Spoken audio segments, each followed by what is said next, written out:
복된 목요일 아침입니다. 신성 목사입니다. 오늘 우리가 함께 볼 말씀은 열왕기상 17장 말씀입니다. 17장 17절에서 24절까지 말씀 보겠습니다. 이런 일이 있은 뒤에 이 집 여주인의 아들이 병이 들었다. 그의 병은 매우 위중하여서 끝내는 숨을 거두고 말았다. 그러자 그 여인은 엘리야에게 이렇게 말하였다. 하나님의 사람이신 어른께서 저와 무슨 상관이 있다고 이렇게 저에게 오셔서 저의 죄를 기억나게 하시고 제 아들을 죽게 하십니까? 엘리야가 그 여인에게 아들을 달라고 하면서 그 여인의 품에서 그 아이를 받아 안고 자기가 머물고 있는 다락으로 올라갔다. 그리고 그를 자기의 침대 위에 뉘어놓고 주님께 부르짖었다. 주나의 하나님, 어찌하여 내가 머물고 있는 이 집의 과부에게 이렇게 재앙을 내리시어 그 아들을 죽게 하십니까? 그는 그 아이의 몸 위에 3번이나 엎드려서 몸과 몸을 맞춘 다음 주님께 또 부르짖었다. 주나의 하나님, 제발 이 아이의 호흡이 되돌아오게 하여 주십시오. 주님께서 엘리야가 부르짖는 소리를 들으시고 그 아이의 호흡을 되돌아오게 하여 주셔서 그 아이가 살아났다. 엘리야는 그 아이를 안고 다락에서 내려와서 아이를 돌려주면서 말하였다. 보시오, 아들이 살아났습니다.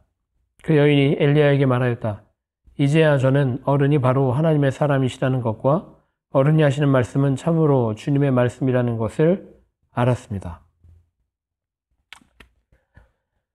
네, 무더위가 이어지고 있습니다. 어제도 잘 주무셨는지 모르겠습니다.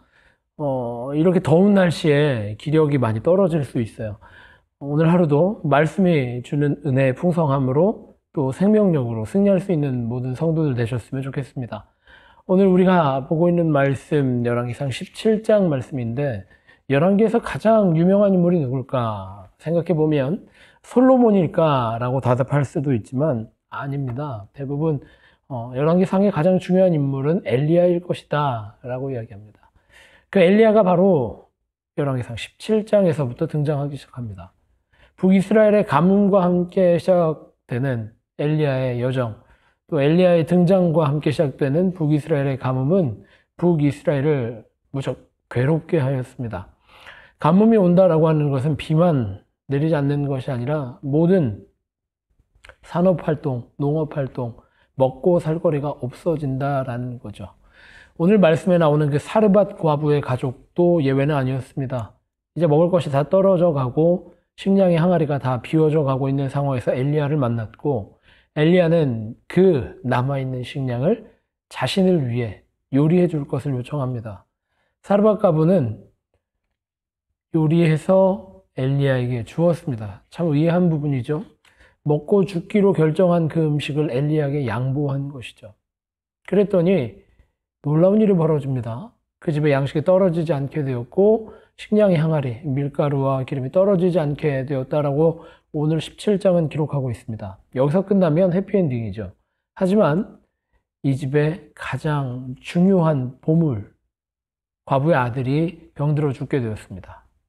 그때서야 비로소 과부는 자신의 본성이 드러나고 말았습니다. 엘리야를 대놓고 악유하고 있습니다. 컴플레인합니다. 당신이 나타나서 당신 때문에 내 아들이 죽게 되었습니다. 라고 이야기한 것입니다. 인과관계가 맞는 건지 모르겠습니다. 어찌됐든 엘리야를 만나서 아들이 죽었다라고 이 여인은 한탄하고 있습니다. 저는 이야기를 보면서 우리 인생에서 먹고 사는 것만이 중요한 것은 아니구나 라는 것을 알게 됩니다. 지금 북이스라엘은 가뭄으로 인해서 하나님이 심판하시는 가뭄으로 인해서 몹시 힘든 시절을 보내고 있습니다. 먹고 살 것이 없는 상황이 된 것입니다. 하지만 이스라엘 백성들은 북이스라엘이죠. 북이스라엘 백성들은 자신의 잘못을 북이스라엘의 왕은 아합 왕은 자신의 실책을 시인하거나 토로하지 못합니다. 또 하나님께 돌아오거나 회개하지 못합니다. 이것이 그들에게 큰 반전의 기회가 되지 못하였던 것입니다. 그런데 이 과부의 아들을 엘리야가 살려냅니다. 살려내고 나서 과부는 그 입술로 그렇게 고백하게 되죠. 당신이 참 하나님의 일꾼인 것을 알았고 당신의 말씀이 하나님의 말씀인 것을 이제야 내가 깨닫습니다. 라고 말합니다. 북이스라엘에게 정말 필요한 것은 먹을 것이었을까요? 아니면 하나님 본체셨을까요? 북이스라엘이 결국 그렇게 타락할 수밖에 없고 어려울 수밖에 없고 힘들 수밖에 없고 결국에는 망할 수밖에 없었던 이유가 그들에게 능력이 없어서였을까요? 아니면 그들에게 식량이 없어서였을까요?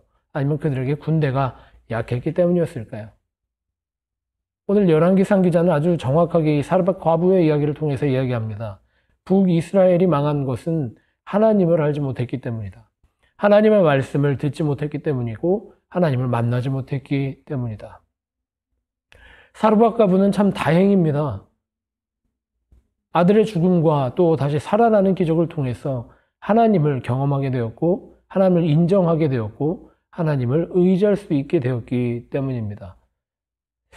이스라엘 백성들에게도 다시 한번 이 열왕기상과 하를 읽어나가는 후대 이스라엘 백성들, 그들에게 다시 한번 기회가 주어졌다라는 것을 깨닫게 되었습니다. 그래서 제2성전 시대를 시작할 수 있었던 이스라엘 백성이 되는 것입니다.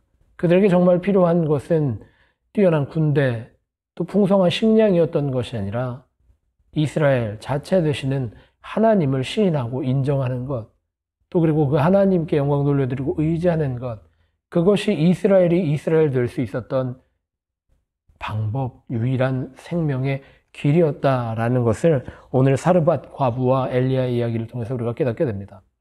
여러분, 무엇이 여러분 삶에서 가장 중요하다라고 생각하십니까? 또 하루하루 살아가면서 깨닫게 되시는 것은 어디에 생명이 있음을 바라보시게 되냐라는 것을 한번 여쭈어보고 싶습니다. 하루를 시작하는 이 시간에 우리가 결단하며 기도하기를 원하는 것은 우리의 진정한 생명은 하나님이 주신 것, 우리 오늘 하루의 삶이 은혜 풍성할 수 있는 것은 주님의 말씀에 귀 기울이고 순종하는 것, 그것이야말로 우리가 살아갈 길이고 그것이야말로 우리가 참 인생을 살아갈 수 있는 유일한 길이다라는 것을 깨닫게 되시는 베들교회 모든 성도들 되셨으면 좋겠습니다. 오늘 하루 먹을 것에 매이는 것이 아니라 다른 조건에 매이는 것이 아니라 하나님께, 하나님이 주시는 은혜에, 하나님이 주시는 능력에 붙들릴 수 있는, 의지할 수 있는 모든 베들교회 성도들 되시기를 축복합니다. 그렇게 기도하겠습니다. 하나님, 내가 오늘도 주님만 의지할 수 있도록 인도하여 주옵소서. 우리는 연약하여서 먹을 것에 의지하기도 하고 다른 것을 의지하기도 합니다. 하지만 주님이 계시고 주님이 내 삶을 붙드시고 주님이 나를 인도하시고 또한 내가 주님의 음성을 듣고 순종할 수 있는 것만이 참 생명인 줄 믿사오니 주님, 오늘 하루도 주님께서 내 삶을 주장하여 주옵소서. 그렇게 기도하고 기대하는 마음으로 오늘 하루도 승리하는 베들교회 모든 성도들 되시기를 간절히 기도하고 축복합니다.